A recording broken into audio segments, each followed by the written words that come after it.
ഇപ്പൊ എൻ്റെ ഒപ്പം നിൽക്കുന്നത് മലയാള സിനിമയ്ക്ക് ഒരുപാട് റിയലിസ്റ്റിക്കൽ സിനിമകൾ സമ്മാനിച്ച സംവിധായകൻ. അതായത് മനുഷ്യരുടെ ജീവിതമാണ് സിനിമയ്ക്കിൽ. ഒരെണ്ണം police cinema, action hero Biju Nivin പോളിയുടെ. പിന്നെ അടുത്ത് ക്രിക്കറ്റ്, അതും നിവിൻ ചാനൽ വെച്ചിട്ട്. പിന്നെ പൂമരം, അത് കോളേജ്. പിന്നെ മറ്റേ കുങ്ഫു വെച്ചിട്ട് ഒരു ലേഡീനെ വെച്ച് ചെയ്തു. ഇപ്പോൾ വരുന്ന സ്പാ.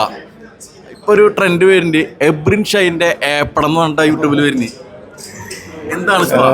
അതൊരു ഏപ്പടംന്ന് നമ്മൾ ആദ്യം തന്നെ ടാഗ് ലൈൻ കൊടുത്തതെന്താണെന്ന് വെച്ചാൽ അതിനൊരു ഫാമിലി. ഇപ്പം ഞാൻ ഇതിന് മുൻകാല സിനിമകൾ കണ്ടിട്ട് ഫാമിലി ആ സിനിമ കാണാൻ വരികയും പിന്നീട് അവർക്ക് അതൊരു അഡൾട്ട് കോമഡിയാണ്, അതൊരു എറോട്ടിക് സിനിമയോ ഒന്നുമല്ല.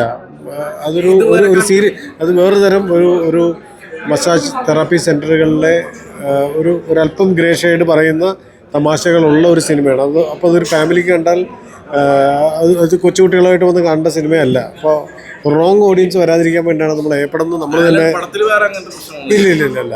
അത് കണ്ട ആൾക്കാർ രസകരമായിട്ട് അതൊരു ചിരിപ്പടാണ്. ചിരിയും ചിന്തകളും ഒക്കെ ഉള്ള സിനിമയാണ്.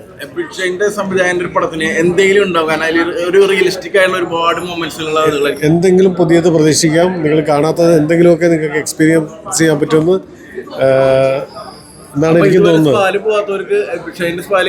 കയറാം തീർച്ചയായിട്ടും കയറാം.